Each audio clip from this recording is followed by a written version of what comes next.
उत्तर प्रदेश भारत का एक central power प्रदेश, जहां से भारत में सबसे अधिक हमारे प्रधानमंत्री बने हैं और यही राज्य भारत की राजनीतिक दिशा तय करता है।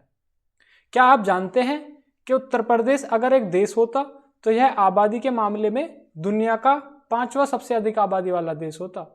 और ऐसे देश या राज्य को चलाने के लिए जो राजनीतिक व्यवस्था चाहिए, क्या उसके बारे में आपने कभी सोचा है? इसी से रिलेटेड हमारे एग्जाम में बहुत सारे प्रश्न आते हैं और आज हम समझने की कोशिश करेंगे कि उत्तर प्रदेश की राजनीतिक व्यवस्था क्या है और इसे हम 5 बिंदुओं से समझने की कोशिश करेंगे। तो चलिए आज जानते हैं कि उत्तर प्रदेश की राजनीतिक व्यवस्था क्या है। देखिए, जो हमारी राजनीतिक व्यवस्था है उसको हमने 3 पार्ट में बांटा है: विधायिका, कार्यपालिका और न्यायपालिका। जिस प्रकार हम सेंटर में, केंद्र में, संघ में राजनीतिक व्यवस्था को 3 भागों में बांटते हैं संसदात्मक प्रणाली में, कि एक राज्यसभा होगा, एक लोकसभा होगा और एक सुप्रीम कोर्ट होगा। इसी प्रकार राज्य में भी क्या होता है? विधायिका होती है, कार्यपालिका, न्यायपालिका होती है। और विधायिका क्या काम करती है कि यह कानून बनाने का काम करते हैं, कानून बनाते हैं। फिर कार्यपालिका उसी कानून को क्या करती है? लागू करने का काम करती है। और न्यायपालिका इसी काम को परखना और न्याय को सुनिश्चित करना, यह न्यायपालिका का काम होता है। तो विधायिका में क्या क्या आता है? विधायिका के पार्ट होते हैं हमारे विधानसभा, विधान परिषद और राज्यपाल। जिस तरह से सेंटर में राज्यसभा, लोकसभा और प्रेसिडेंट होते हैं, इसी प्रकार राज्य में ये सब होते हैं। फिर बात आती है कार्यपालिका की। तो कार्यपालिका क्या होती है हमारी? जिसमें हमारा सीएम हो, मंत्री हो, सरकारी कर्मचारी हो, निदेशालय हो, मंत्रालय हो, ये सभी किसमें आते हैं? हमारे कार्यपालिका में, जो कानून बना है उसको लागू करते हैं। फिर बात करते हैं न्यायपालिका। आप सभी को पता होगा हाई कोर्ट, डिस्ट्रिक्ट कोर्ट, ये सभी किसमें आते हैं? हमारे न्यायपालिका के तहत आते हैं। और यहाँ से एक इंपॉर्टेंट आर्टिकल है, आर्टिकल नंबर 168 यानी कि 168। जिन राज्यों में 2 सदन होते हैं, 2 सदन का मतलब हुआ एक विधानसभा और एक विधान परिषद। देखिए, भारत में 28 राज्य हैं, लेकिन सभी में क्या है? द्विसदनात्मक प्रणाली नहीं है, यानी कि 2 सदन नहीं है। विधान परिषद और विधानसभा और विधान परिषद दोनों नहीं हैं। ये केवल 6 राज्यों में है, उनके बारे में हम अभी जान लेंगे। लेकिन पहले जानते हैं कि पीछे वाली क्लास में हमने कुछ थोड़ा सा पार्ट हमारा रह गया था, उसको जान लेते हैं कि तहसील, हमारे जो उत्तर प्रदेश में कुल तहसील हैं वो है 351। और विधानसभा, जो हमारा विधानसभा है उसकी जो सीटें हैं विधानसभा की, तो विधानसभा की सीटें हमारी 404। लेकिन अब फिलहाल में है ये 403, क्योंकि इसमें से जो एक सीट थी वो थी हमारी एंग्लो इंडियन की, जो अब समाप्त हो चुकी है, आपको पता होगा।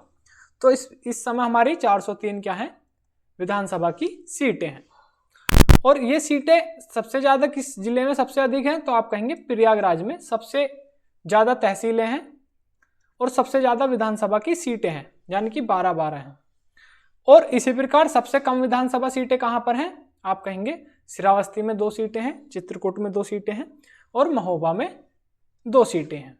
तो मैप वाली क्लास में बताया था कि महबूब को क्या कर दिया? चित्र, यानी कि चित्र को कूट दिया महबूब ने, और श्रावस्ती जी ने क्या किया था? बल दिया था। तो ये क्या हो गए? आपके सबसे कम सीटें हो गई। अब बात करते हैं द्विसदनात्मक शासन किन किन राज्यों में है। देखिए, एक तो हमारा उत्तर प्रदेश हो गया, उत्तर प्रदेश के बाद हमारा बिहार हो गया। आपको अगर मैप पता है यहाँ पर, तो उत्तर प्रदेश के बगल में ही है आपका बिहार। इसी तरह से यहाँ पर है आपका महाराष्ट्र, महाराष्ट्र से नीचे है कर्नाटक, कर्नाटक से आगे है आपका क्या? यहाँ पर हैदराबाद, और हैदराबाद के यहाँ पर क्या है? तेलंगाना। तो ये हमारे 6 राज्य हैं जिनमें हमारा क्या है? द्विसदनात्मक प्रणाली है, जिसमें विधानसभा भी है और विधान परिषद भी है। ये सब आप समझ पा रहे होंगे, क्योंकि देखिए इन सब की आवश्यकता इसलिए होती है, जैसे पहले ज़माने में राजा महाराजा होते थे, अशोक, अकबर, बड़े बड़े महाराणा प्रताप जी। तो क्या होता था? मान लीजिए कि अकबर के महल में हमारे मंत्री परिषद होता था, अलग अलग मंत्री होते थे। उनके महल में तो रतन भी थे, जैसे हमारे बीरबल साहब और जी टोडरमल साहब। तो अलग अलग कार्य के लिए अलग अलग मंत्री होते थे। वो भी क्या करते थे कार्य करते थे, मतलब कुछ नियम बनाते थे, और वो नियम क्या है, उस तरह से क्या करे जाते थे, कोर्ट में जो राजा कोर्ट लगता था वहां पर उनको अप्लाई किया जाता था। लेकिन राजा वाले खेल में क्या था कि अगर राजा की इच्छा हल्की सी भी बदल गई तो वो कानून बदल दिया जाता था। लेकिन आज के समय में जो हमारे विधानसभा, विधान परिषद, लोकसभा, राज्यसभा, इसमें जो होता है ग्रुप ऑफ पीपल होते हैं, तो पहले सबका बहुमत लिया जाता है, सबकी सहमति होती है, उसके बाद कोई कानून बनता है, उसकी जांच परख होती है अच्छे से। इसमें किसी भी एक व्यक्ति के लिए कोई भी पावर नहीं है, पावर है एक एक व्यक्ति के लिए, लेकिन किसी की इस तरह की पावर नहीं है, केवल उसी का ही रूल चलेगा। तो ये हमारे 6 राज्य हैं जिनमें क्या चलता है, हमारा विधान परिषद चलता है। अब बात करते हैं, दूसरे नंबर है हमारा विधानसभा।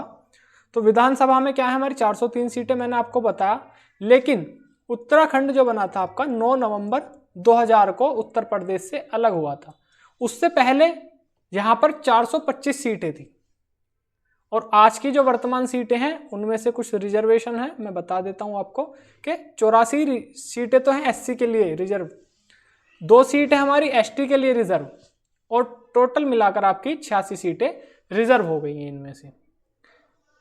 और यहाँ पर एक चीज और आती है कि मिनिमम और मैक्सिमम विधानसभा सीटें कितनी हो सकती हैं। तो मिनिमम सीटें जो हैं आपकी वो 60 हो सकती हैं, और अधिक से अधिक सीटें कितनी हैं, 500 हो सकती हैं। और उत्तर प्रदेश में विधानसभा का गठन 1937 में हुआ था, लेकिन आज़ादी के बाद ये जब कार्यरत हुआ तो 1952 में हुआ है। इतनी बात समझ में आई।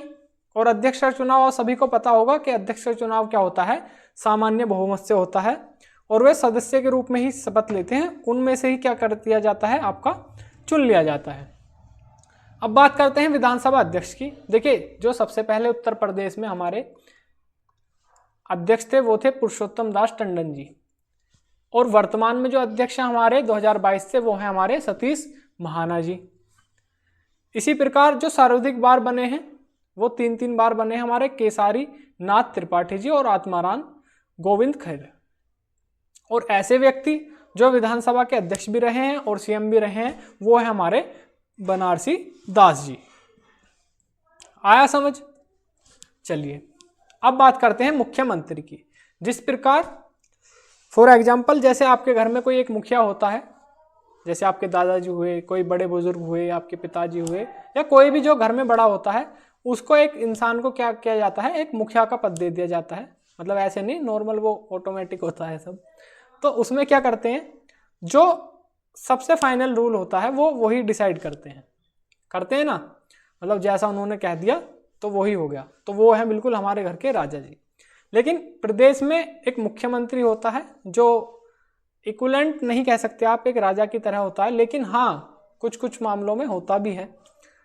लेकिन मुख्यमंत्री के ऊपर भी एक दबाव रहता है पूरे संघ का, पूरे विधानसभा का, सभी लोगों का। जो 403 लोग हैं हमारे विधानसभा में, उन सभी की सहमति ली जाती है, उन सभी की राय भी ली जाती है। और जब वो बहुमत वाला हमारा एक साइड होता है, जो बहुमत तय कर देगी वही होगा। तो आई बात समझ? तो चलिए जानते हैं कुछ आज इस तरह से कि सबसे पहले सीएम कौन बने थे। जब हमारा देश आज़ाद हुआ तो उस समय सबसे पहले सीएम कौन बने थे, हमारे गोविंद वल्लभ पंत जी बने थे। और गोविंद वल्लभ पंत जी जब बने थे तो ये 1954 तक रहे थे हमारे सीएम। और एक बात इनसे रिलेटेड ये है कि इन्हें 1957 में भारत रत्न मिला था। क्या मिला था? भारत रत्न, जो देश का सर्वोच्च नागरिक पुरस्कार है। ये क्रम में 7A में आता है भारत रत्न, आप सभी को पता होगा। और गोविंद वल्लभ पंत जी का जो वास्ता है वो उत्तराखंड से है। ये जो आज के प्रेजेंट समय में उत्तराखंड है उसके रहने वाले थे। और इसके साथ ही गोविंद वल्लभ पंत जी के नाम पर आज के समय में सोनभद्र जिले में एक कृत्रिम झील है, जो सबसे बड़ी कृत्रिम झील है। वो किन के नाम पर है? आप कहेंगे गोविंद वल्लभ पंत सागर के नाम से मशहूर है। तो आई बात समझ? इनसे रिलेटेड ये पॉइंट पूछ लिए जाते हैं, इसलिए मैंने बता दिया आपको। ये कृत्रिम झील है इनके नाम से। और इसी प्रकार जब प्रथम महिला जो हमारे उत्तर प्रदेश की पहली महिला मुख्यमंत्री बनी है वो है हमारी सुचेता कृपलानी जी। और ये वाइफ किसकी हैं? आप कहेंगे जेबी कृपलानी की। आप सभी को पता होगा जेबी कृपलानी जी के बारे में। और ये कब से कब तक रही थी? ये रहेंगी आपकी 1964 से 1967 तक सीएम उत्तर प्रदेश की। और इसके बाद ये लोकसभा की मेंबर रही थी 1971 तक। इनका जन्म अंबाला में हुआ था और 1974 में ये कार्डियक अरेस्ट की वजह से इनकी मृत्यु हो गई थी दिल्ली में। तो आई बात समझ, ये हमारे देश की और हमारे राज्य की पहली महिला मुख्यमंत्री थी सुचेता कृपलानी जी। इससे पहले देश के किसी भी राज्य में कोई वुमेन सीएम नहीं बनी थी। और दूसरी महिला जो उत्तर प्रदेश में सीएम रही हैं वो है हमारी मायावती जी। और ये सबसे अधिक भी रही हैं, यानी कि ये 4 बार अब तक क्या है सीएम रह चुकी हैं। इसी के बाद आता है हमारे सबसे युवा जो हमारे सीएम रहे हैं वो है अखिलेश यादव जी। और सबसे अधिक समय के लिए जो हमारे सीएम बने हैं वो है हमारे योगी जी। इन्होंने अखिलेश यादव जी का रिकॉर्ड तोड़कर अब दूसरा सेशन जब से लिया है तो इन्होंने वो पार कर दिया है। तो योगी जी क्या हैं? सबसे अधिक समय रहने वाले हमारे उत्तर प्रदेश के सीएम हैं। उत्तर प्रदेश के बारे में आप सभी को पहले वाली वीडियो में पता होगा सब कुछ, उसमें बता दिया था कि उत्तर प्रदेश का गठन किस तरह से हुआ है, राजधानी किस तरह से बनी है, क्या विस्तार है, सब चीज़ें आपसे पहली वाली वीडियो में हो चुकी हैं। जिस भाइयों ने वो वीडियो नहीं देखी है एक बार जाकर उसे देख ले। तो मैंने बताया था आपको स्टार्टिंग में ही कि उत्तर प्रदेश की राजधानी जो है, उत्तर प्रदेश की राजनीति वही क्या करती है, देश की राजनीति तय करती है।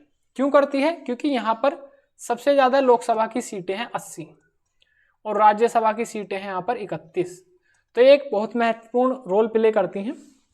तो उत्तर प्रदेश से ऐसे व्यक्ति जो पीएम भी रहे हैं और सीएम भी रहे हैं, तो एक हमारे चौधरी चरण सिंह जी, एक हैं विश्वनाथ प्रताप जी। और यूपी में अब तक कुल 8 प्रधानमंत्री बन चुके हैं, यानी कि यूपी से जो प्रधानमंत्री बने हैं वो अब तक 8 बन चुके हैं। और चौधरी चरण सिंह जी के बारे में मैं आपको एक बात बता देता हूं कि ये हापुड़ जिले से हैं। इनका जन्म हापुड़ में हुआ था, नूरपुर गांव में। और ये 5वें पीएम थे, 5th पीएम। और इनका सेशन रहा था आपका 1979 से 1980 तक। और ये देश के पहले ऐसे प्रधानमंत्री थे जिनके कार्यकाल में सेशन नहीं चला, यानी कि सत्र ही नहीं चला। ये ऐसे हमारे पीएम रहे हैं। और एक बात और इनसे रिलेटेड मैं बताता हूं आपको कि ये हमारे एग्रीकल्चर मिनिस्टर रहे हैं। किसकी सरकार में रहे हैं? तो आप कहेंगे सुचेता कृपलानी जी की सरकार में रहे हैं। आई बात समझ। अब बात करते हैं 2024 फरवरी। तो 2024 फरवरी में इन्हें भारत रत्न से सम्मानित किया गया है मरणोपरांत। अब ये जहां पर जो मैंने डिटेल बताई है ये इतनी इंपॉर्टेंट है कि इस साल यूपी के जितने एग्जाम आ रहे हैं उनमें आना यहां से 100% तय है। चलिए अब बात करते हैं हमारे वर्तमान जो सीएम हैं योगी आदित्यनाथ जी की। देखिए ये क्रम से हमारे हैं 33वें जो कार्यकाल के रूप में है, लेकिन व्यक्तिगत रूप से 21वें हमारे सीएम हैं। और इनकी एक बुक है अजय टू योगी, अजय से योगी। ये आप बताएंगे राइटर कौन है? तो राइटर हैं आपके शांतनु गुप्ता, जिन्होंने ये बुक आपकी 2023 में लिखी है। और योगी जी का जन्म कहाँ का है? तो आप कहेंगे पौड़ी गढ़वाल जिले से हैं, यानी कि ये उत्तराखंड के निवासी हैं।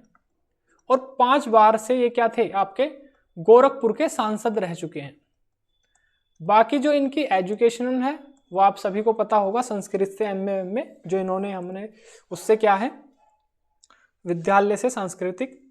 और ये योगी जी हैं, इनके बारे में और जानेंगे डिटेल में। इन पे एक विस्तृत अलग से वीडियो आएगी, उसमें इनके बारे में पूर्ण रूप से जानेंगे। तो अब इनका दूसरा जो कार्यकाल हुआ है वो 25 मार्च 2022 से स्टार्ट हुआ है। और आप सभी को पता होगा कि यूपी में 2027 में इलेक्शन है और इस साल वैकेंसी भरमार रहेंगी। तो अपनी सीट जल्दी से कंफर्म कर लें, अच्छे से मेहनत करें। चलिए विधानसभा चुनाव 2022 पर एक नज़र डाल लेते हैं। तो इसमें क्या है आपका, देखिए 18वीं विधानसभा थी ये, और 18वीं विधानसभा में 255 सीटें तो आई थी विधानसभा की बीजेपी के पास, 111 सीटें थी सपा के पास, 2 सीटें थी कांग्रेस के, और मायावती यानी कि बीएसपी के पास थी 1 सीट। इसी के साथ जो महिला सशक्तिकरण पर आप ध्यान देंगे तो महिला भी जो थी इसमें विधानसभा में वो 47 सीटें पर रही थी, यानी कि इनका आरक्षण भी इतना था। तो 47 सीट पर क्या है आपकी महिला विराजमान है। अब बात करते हैं दूसरे बिंदु पर, जो है हमारा विधान परिषद। तो विधान परिषद का गठन भी 1937 में हुआ था और आज़ादी के बाद ये 1952 में रही हैं, मतलब कार्यरत हैं। तो उत्तराखंड से पहले, जब उत्तराखंड मैंने बताया आपको 9 नवंबर 2000 से पहले 108 सीटें हुआ करती थी हमारी विधान परिषद में, लेकिन वर्तमान में कितनी सीटें हैं? 100। वर्तमान में कितनी सीटें हैं? 100 सीटें हैं, और इसका कार्यकाल होता है देखिए 6 वर्ष का, और इसके हर 2 वर्ष में 1/3 व्यक्ति क्या हो जाते हैं, हमारे रिटायर हो जाते हैं। ये आप सभी को पता होगा। जिस प्रकार केंद्र में हमारे राज्यसभा में 6 वर्ष का कार्यकाल होता है, 2 वर्ष में 1/3 सदस्य रिटायर हो जाते हैं, इसी प्रकार यहाँ पर क्या होता है, विधान परिषद होता है। मैं आपको इनके इलेक्शन के लिए आपको कुछ बता देता हूँ। देखिए आपका इसको याद रखना आप क्या, कि 336 और 1212, इसको कैसे याद रखना है, इसी को इसी तरह याद रखना, 336 1212। अभी मैं बताता हूँ आपको क्यों। देखिए 1/3 प्लस 1/3 प्लस 1/6 प्लस 1/12 प्लस 1/12। अब आप कहेंगे कि मैथ की क्लास कहाँ से चल गई? ये मैथ नहीं है, देखना मेरे भाई। देखिए 1/3 जो सदस्य लिए जाते हैं विधान परिषद के चुनाव में, वो लिए जाते हैं आपके विधानसभा से, विधानसभा। इसी प्रकार 1/3 सदस्य कहाँ से लिए जाते हैं? आप कहेंगे नगर निकाय से। कहाँ से? नगर निकाय से। और 1/6 व्यक्ति हैं, इन्हें हमारे राज्यपाल जी जो होते हैं, जो विशेष व्यक्ति होते हैं, उनको इतने व्यक्ति वहाँ से चुनाव में भाग लेते हैं, विशेष व्यक्ति जो राज्यपाल जी बताते हैं, घोषित करते हैं। और 1/12 जो होते हैं हमारे ग्रेजुएट करे हुए जो बंदे हैं, जिन्होंने ग्रेजुएशन कर लिया है और उन्हें 3 साल हो चुके हैं, मतलब 3 वर्ष का उनको एक्सपीरियंस हो गया है, 3 वर्ष ग्रेजुएशन करे हुए हो गए हैं, तो वो इसमें भाग लेते हैं। अब आप सब कहेंगे कि हम भाग लेंगे, हम लेंगे, ऐसा नहीं है। पहले इसमें नॉमिनेशन भरना, फॉर्म भरना पड़ता है, फिर जो बच्चे सेलेक्ट होते हैं वो ही वोट के लिए जाते हैं। तो 1/12 होते हैं आपके 10+2 टीचर्स, यानी कि जो 10+2 में टीचर हैं, 1/12 वहाँ से होते हैं।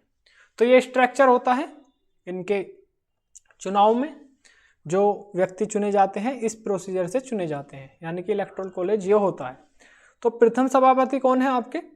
चंद्रभाल जी हैं, जो विधान परिषद के हमारे अध्यक्ष रहे हैं, सभापति रहे हैं। और सर्वाधिक बार जो रहे हैं आपके वीरेंद्र सहवाग, यानी कि वीरेंद्र सहवाग से आप याद कर लेंगे इसको। तो उन्होंने सबसे ज़्यादा क्या मार रखे थे जब तक? 13 शतक। तो किसे को याद रखेंगे आप? वीरेंद्र सहवाग। और वर्तमान सभापति कौन है आपके? कुंवर मानवेंद्र सिंह जी हैं। इसी के साथ अब बात कर लेते हैं कुछ महत्वपूर्ण अनुच्छेद के बारे में। तो आप सभी को पता होगा आर्टिकल 168 बताया था मैंने आपको, विधानमंडल होता है, और विधानमंडल में क्या क्या होते हैं आपके? विधान सभा होती है और विधान परिषद होते हैं, राज्यपाल होते हैं। ये आर्टिकल 168 में है। इसी प्रकार 170 में क्या है आपका? विधानसभा है, और 171 में क्या है? विधान परिषद है। ये बातें आपको याद रहेंगी कि केवल 6 राज्य में है हमारी विधान परिषद। यहाँ से ये क्वेश्चन पूछा गया है यूपी एग्जाम 2018 में कि किस किस राज्य में द्विसदनात्मक प्रणाली है। अब बात करते हैं अगले बिंदु पर अपनी, जो है हमारा उच्च न्यायालय। तो उत्तर प्रदेश की राजनीतिक व्यवस्था में ये भी बहुत इंपॉर्टेंट रोल प्ले करते हैं। तो आर्टिकल 214, देखिए 124 से लेकर 147 तक तो है आपका क्या? Supreme court. तो इसी 124 को क्या करेंगे आप? बदल कर क्या कर देंगे? 214, यानी कि 1 और 2 को एक दूसरे की पोजीशन से रिप्लेस कर दीजिए, तो 214 हो गए। तो राज्य में एक हाई कोर्ट होगा। हमारे प्रदेश में, हमारे देश में 28 राज्य हैं, लेकिन हमारे पास कोर्ट कितने हैं? 25। अब ऐसा कैसे? देखिए, कुछ राज्यों के कोर्ट दूसरे राज्य में हमारे सम्मिलित हैं। ये हुआ था आपका 7वां संविधान संशोधन 1956 में कि 2 राज्यों के लिए एक हाई कोर्ट हो सकता है। ठीक है, और इसी प्रकार दिल्ली जो है एकमात्र ऐसा केंद्र शासित प्रदेश है, यूटी है, जिसका खुद का हाई कोर्ट है, बाकी किसी का अपना हाई कोर्ट नहीं है। और यहाँ पर जज की नियुक्ति देख लेते हैं। तो जो जज की स्वीकृति है, जो हाई कोर्ट है उत्तर प्रदेश का, उसमें 160 जज की स्वीकृति है। और कुछ सीबीआई कोर्ट भी हैं यहाँ पर, जो 6 हैं जिनकी संख्या, और 4 यहाँ पर तो लखनऊ में ही है, और प्लस 2 कहाँ पर हैं आपके, आप कहेंगे गाजियाबाद में। अब बात करते हैं जज की नियुक्ति के बारे में। तो राष्ट्रपति द्वारा होती है। सलाह किसकी ली जाती है, आप कहेंगे राज्यपाल की और चीफ जस्टिस ऑफ इंडिया की। ये त्याग पत्र अपना राष्ट्रपति को देते हैं, और जब रिटायर होते हैं तो 62 वर्ष की एज में रिटायर हो जाते हैं। इनका वेतन 2.5 लाख रुपए होता है, और जब ये रिटायर होते हैं तो इसका हाफ हो जाता है। और ये वेतन कहाँ से दिया जाता है, आप कहेंगे राज्य की संचित निधि से दिया जाता है। और शपथ आपको पता होगा कि किस अनुसूची के तहत है, आपकी 3rd अनुसूची के तहत। और यहाँ सर ये क्वेश्चन आया हुआ है कि राष्ट्रपति की सैलरी कितनी थी। 2018 के एक एग्जाम में यूपी कांस्टेबल में ये पूछा गया था कि राष्ट्रपति की सैलरी कितनी है, क्योंकि उस समय पर क्या था कि राष्ट्रपति की सैलरी 5 लाख रुपए प्रति मंथ कर दी गई थी।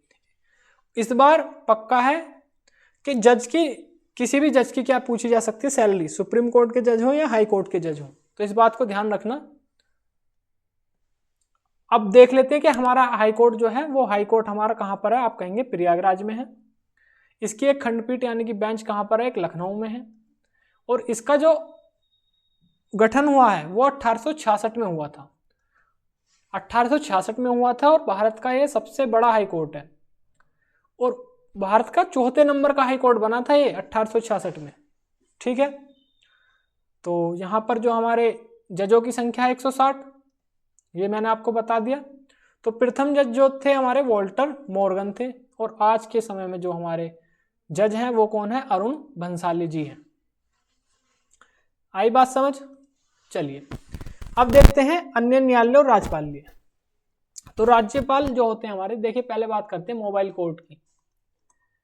Mobile court, fast trial court, ये किस व्यक्ति की देन है, आप मुझे इसका आंसर कमेंट बॉक्स में लिखकर बताइए।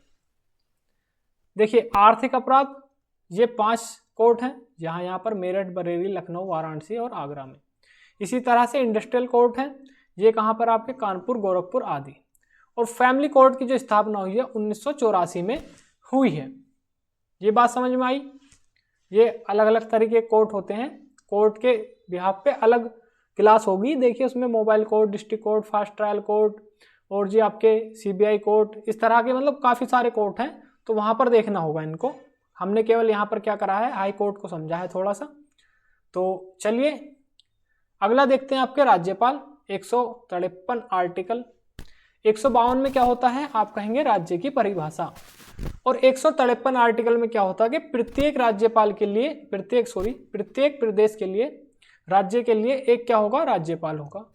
लेकिन 7वां संविधान संशोधन 1956 में यह आया था कि एक व्यक्ति जो है एक से अधिक राज्य का क्या हो सकता है, राज्यपाल हो सकता है। यानी कि एक से अधिक राज्यों के राज्यपाल हो सकते हैं। और इनकी नियुक्ति कौन करते हैं, राष्ट्रपति साहब करते हैं। और इनका जो कार्यकाल होता है वो 5 वर्ष का ही होता है, लेकिन ये राष्ट्रपति के साथ पर्यंत हैं, तो ये कभी भी इन्हें टर्मिनेट कर सकते हैं या इनका जो कार्यकाल है उसको बढ़ा सकते हैं राष्ट्रपति जी। तो ये कार्य क्या करते हैं, इनका कार्य ये होता है, ये प्रदेश के हमारे जो हमारा राज्य है उसके संवैधानिक प्रमुख होते हैं। कार्यपालिका की शक्ति इनमें ही निहित होती है, लेकिन एक्चुअल में तो होती है हमारे सीएम मंत्रिपरिषद में है, लेकिन कहते क्या है कि कार्यपालिका की शक्तियाँ हमारे राज्यपाल में निहित हैं। और ये राष्ट्रपति के लिए कार्य करते हैं हमारे राज्य में, अपनी रिपोर्ट राष्ट्रपति जी को देते हैं, और उनके जो कुछ काम होते हैं उनको भी ये करने का कार्य करते हैं। वर्तमान में हमारे जो राज्यपाल हैं वो हैं आनंदीबेन मुफ्तभाई पटेल। इसके बाद ये लेडीज हैं। और उत्तर प्रदेश की जो प्रथम राज्यपाल रही हैं हमारी, ये हैं हमारी सरोजनी नायडू जी, और ये देश की भी प्रथम महिला थी जो राज्यपाल बनी थी, और इनका कार्यकाल था 1947 से 1949 तक। इन्हें भारत की नाइटिंगेल भी कहा जाता है, कोकिला, ठीक है, क्या कहा जाता है, कोकिला। क्यों कहा जाता है, ये राज्यपाल के पद पर थी? नहीं, कोकिला इसलिए कहा जाता है क्योंकि इनका पोइट्री का वर्क था। पोइट्री वर्क जैसे द गोल्डन थ्रेशोल्ड एक इनकी किताब थी, 1905 में आई थी। द बर्ड ऑफ टाइम्स ये एक इनकी 1912 में किताब आई थी। और भी इनकी काफ़ी सारी क्या थी, कविताएं थी, पोइट्री वर्क था। तो उसके लिए क्या कहा जाता था, इन्हें कोकिला कहा जाता था। और इनकी मृत्यु कैसे हुई थी, इनकी मृत्यु भी हार्ट अटैक से हुई थी, और इनका जन्म हैदराबाद में हुआ था। तो इतनी बातें याद रखेंगे इनके बारे में। तो आगे देखते हैं 1950 नाम बदलाव के बाद। नाम बदलाव का मतलब जब उत्तर प्रदेश हुआ था संयुक्त प्रांत से 24 जनवरी 1950 को, तो उस समय राज्यपाल कौन थे, आप कहेंगे HP मोदी साहब थे। तो यहाँ तक आपको क्लास समझ आई होगी, मैं आशा करता हूँ। और ऐसे ही वीडियो हमारी पूरी प्लेलिस्ट डिस्क्रिप्शन बॉक्स में उसका लिंक है, उसको देख लीजिए। जिसको कोई दिक्कत है वो कमेंट बॉक्स में हमें लिखकर बताइए कि ये दिक्कत है, ठीक है। चलिए, हमारे चैनल रैंक अप 360 को ज्वाइन करें, और अपने जो भी वर्क है, जो हमने करा है, जो हमने पढ़ा है, उसको रिवाइज करते रहें। इसी के साथ धन्यवाद।